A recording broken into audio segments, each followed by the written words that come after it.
کہ ایک انگوٹھی ہے 600 روپے کی، وہ آپ لے لیں تو آپ کے دنیا کے دو لفظ منکرین میلاد کے منہ پر وہ رحمانی تمانچہ ہے کہ بسم اللہ الرحمن الرحیم۔ السلام علیکم ورحمۃ اللہ وبرکاتہ۔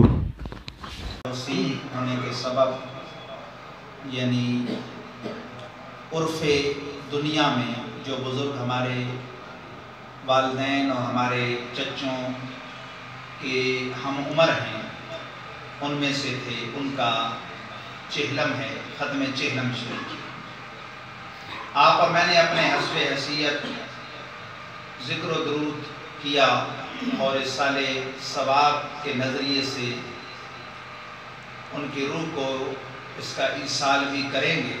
نہ صرف ان کو بلکہ یہ اسلامی معاشرے کا کتنا حسین انداز ہے کہ ایک آدمی کی فاتحہ کے لیے ہم جمع ہوتے ہیں۔ اسلام کی چھتری کی رحمت اتنی ہے کہ اہل ایمان مرد و زن پیر و جوان، حاضرین و غائبین، عرب والے ہوں یا عجم والے، چھوٹے ہوں یا بڑے، ان سب کو ہم جو ہمارے پاس موجود کلام ہوتا ہے، جو حاضر طعام ہوتا ہے، اس کا ثواب بھیجتے ہیں اور ان کی بگڑی بنانے کی بھی کوشش کرتے ہیں اور اپنی قبر و حشر بہتر بنانے کی بھی کوشش کرتے ہیں۔ حضرت ابو ہریرہ رضی اللہ تعالیٰ عنہ کچھ بندے جا رہے تھے، ابو داؤد شریف کی حدیث ہے، بلا تمہید کلام یہاں سے شروع ہو گیا تو اسی کو لے کے چلتے ہیں۔ جو آیت کریمہ میں نے پڑھی وہ تو مشہور سورہ ملک کی ایک آیت ہے جس میں موت و حیات کا فلسفہ بیان ہوا، اس میں میں روشنی ڈالتا ہوں۔ حضرت ابو ہریرہ نے ان بندوں سے کہا کہاں جا رہے ہو؟ انہوں نے کہا کہ وادی عشار میں۔ تو کہا کہ بعد جامع مسجد میں کون ہے جو یہ ذمہ داری دے کہ وہ 2 گانا ادا کرے گا، یعنی 2 رکعت نماز نفل، اور کہے گا اس کا ثواب میں نے ابو ہریرہ کو بھیجا۔ محدثین کرام نے فرمایا کہ اس سے 2 باتیں پتہ چلی کہ اصحاب مصطفیٰ سے یہ نظریہ چل رہا ہے کہ ایک کے کیے ہوئے عمل کا ثواب اگر مقبول ہو، جیسے اس عمل کرنے والے کو خود ملتا ہے، ایسے اس کا ثواب خواہ وہ نفل عبادت ہو، خواہ فرض ہو، بدنی ہو یا قولی ہو یا مالی، وہ کسی اور کو پہنچائے تو اسے بھی پہنچتا ہے۔ اور دوسرا اس حدیث سے یہ بھی پتہ چلا کہ وہ ثواب پہنچانا صرف اموات کے لیے خاص نہیں ہے بلکہ زندہ لوگ بھی اس کا استحقاق رکھتے ہیں کہ حضرت ابو ہریرہ اس وقت باقاعد حیات تھے اور خود ترغیب دے رہے تھے کہ کون ہے جو مجھے یہ ذمہ داری دے کہ 2 رکعت پڑھے گا اور اس کا ثواب کہے گا میں نے ابو ہریرہ کو بھیجا۔ بلکہ آپ کبھی اس دعا پہ غور کریں نا جو جامع دعا ہے، چھوٹے بڑے حاضر غائب سب کے لیے، تو اس میں جس پر خاص ہم مغفرت کی بھیک مانگنے آئے کھڑے ہوتے ہیں نا، اس سے پہلے ہم اپنے لیے مانگتے ہیں اللہم اغفر لحینا ومیتنا۔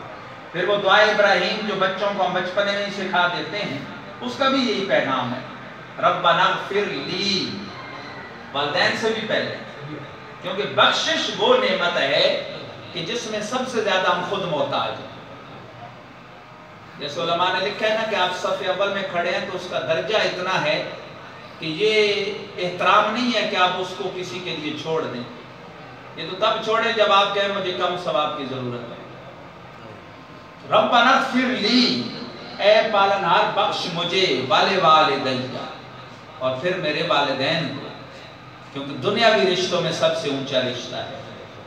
ایک تو رحمانی روحانی رشتے ہیں نا، اس میں تو اللہ کے حبیب کا رشتہ سب سے بڑا ہے، پھر دیگر انبیاء و مرسلین کا، پھر اہل بیت و صحابہ کا، درجہ بدرجہ اولیاء اور علماء تک، استاد تک، لیکن دنیاوی رشتوں میں سب سے اونچا رشتہ پھر ان کے لیے وَلِلْمُؤْمِنِينَ يَوْمَ يَقُومُ الْحِسَابُ، صبح قیامت تک آنے والے مومنین و مومنات، خواہ جب آپ دعا کر رہے ہیں اس وقت جو زندہ موجود ہیں، خواہ جو گزر گئے، خواہ جو آئیں گے اور گزریں گے، سب کے لیے۔ تو میرے بھائیوں، موت و حیات یہ اللہ کی مخلوق ہے۔ اللہ کے حبیب فرماتے ہیں قرآن میں 30 آیتوں کی ایک سورت ہے، جو کوئی اسے روزانہ رات کو پڑھتا ہے وہ اس کے لیے ناجیہ بھی ہے منجیہ بھی ہے، یعنی قبر اور حشر کے عذاب سے نجات بخشنے۔ شان نزول اس کا یہ ہے، جس طرح آیت کا شان نزول ہوتا ہے نا، بعض حدیثوں کا بھی شان ورود ہوتا ہے۔ مشکاہ شریف میں صحابہ نے ایک جگہ پڑاؤ کیا، پرانی قبر ہوتی ہے تو اوپر سے بعض اوقات مٹ جاتی ہے، لیکن زیر زمین قبر والا تو موجود ہوتا ہے۔ وہاں انہوں نے خیمہ لگایا تو پوری رات سورہ ملک کی تلاوت سنتے رہے۔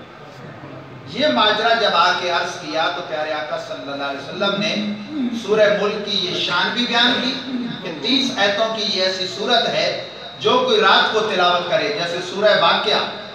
لوگ بڑے عجیب ہیں پھرتے ہیں جناب، اور آگے تعویذ دینے والے بھی بڑے عجیب ہیں۔ وہ کہتے ہیں یہ لے جاؤ نا، جیسے ابھی آج کے اخبار میں نے خبر پڑھی کہ ایک انگوٹھی ہے 600 روپے کی، وہ آپ لے لیں تو آپ کے دنیا کے دکھ درد ختم ہو جائیں۔ اور لینے والے کو اتنی عقل نہیں آئے گی کہ 50 روپے کی سورہ یاسین موجود ہے، جو صدق کے دل سے پڑھے سارے دکھ درد دور کر۔ عقل کی بات ہے، وہ انگوٹھی پہ ہی گرے گا۔ یعنی نفسیاتی دھوکے دیکھیں آپ۔ اللہ کے حبیب فرماتے ہیں جو کوئی رات کو سورہ واقعہ پڑھے کبھی فقر و فاقہ اس کے قریب نہیں آئے گا۔ اس سے بڑا کوئی تعویذ ہے؟ جو کوئی رات کو سورہ ملک پڑھے قبر اور حشر کے عذاب سے محفوظ رہے۔ صحابہ نے جب بتایا تو سرکار نے فرمایا وہ زیر زمین ایک ایسا خوش نصیب تھا جسے سورہ ملک سے پیار یہ ناجیہ والمنجیہ۔ سید عالم نور مجسم شفیع معظم صلی اللہ علیہ وسلم نے فرمایا یہ قبر کے عذاب سے بھی نجات بخشنے والی ہے، حشر کے عذاب سے بھی نجات بخشنے والی ہے۔ ان کی طرف نہیں آنا، گرد آلود ہوتا رہے قرآن، معاذ اللہ اس سے ہمیں سروکار میں۔ اسی قرآن کا یہ پیغام ہے الذی خلق الموت والحیاء۔ سورہ ملک کی ابتدائی آیتوں میں یہ وہ مبارک سورت ہے، سفید ریش بزرگ مسجدوں میں ائمہ سے سن سن کے حفظ کر لیتے ہیں۔ ایسے بہت سارے لوگ میں ذاتی طور پہ جانتا ہوں سن سن کے ان کو حفظ ہو۔ فرمایا وہ ہے اللہ کا ایک تعارف، بہت سارے تعارف ہیں، احد بھی ہے ذات و صفات میں یکتا ہے، صمد ہے کہ سارا جہان اس کا محتاج ہے، لم یلد ولم یولد ہے، نہ والد ہے نہ مولود ہے۔ یہ قرآن کے 2 لفظ منکرین میلاد کے منہ پر وہ رحمانی تمانچہ ہے کہ جس کا کوئی جواب نہیں صبح قیامت تک، کہ بی بی آمنہ کے لال جو بی بی آمنہ کے مولود ہیں اور بی بی آمنہ کے والد ہیں، ان کے جشن کی خوشی کو جو شرک سے تعبیر کرو، جان لو اس کے بعد عقل نام کی کوئی چیز نہیں، اسے اور بحث ہی نہ کرو۔ رب تو وہ ہے جو نہ والد ہے نہ مولود ہے، اور ہم جس کا جشن میلاد منا رہے ہیں، میلاد منائی تب رہے ہیں، مولود مانی تب رہے ہیں کہ انہیں بی بی فاطمہ کا والد اور بی بی آمنہ کا مولود مان رہے ہیں۔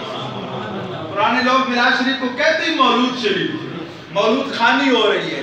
مولود، میلاد، ولادت، یہ سب ان کا معنی ہے پیدائش۔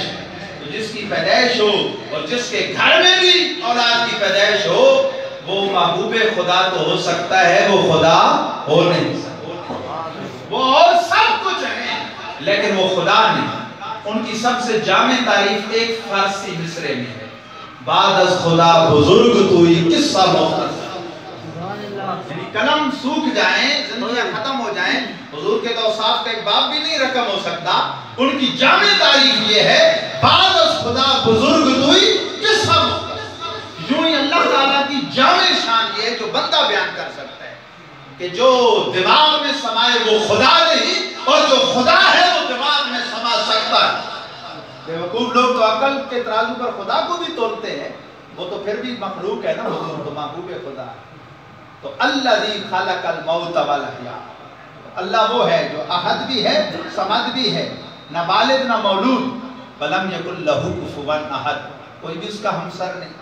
وہی رزاق، وہی خلاق، وہی علیم، وہی حلیم، وہی ستار، وہی غفار، وہی جبار، وہی قہار، وہی ذو القوۃ المتین، وہی رب العالمین۔ اسی ذات کا ایک تعارف یہ ہے کہ وہ خالق موت و حیات بھی ہے۔ مزید ویڈیو دیکھنے کے لیے سپر بانکا چینل کو سبسکرائب کیجیے اور ساتھ لگے بیل آئیکن کو پریس کیجیے۔ شکریہ۔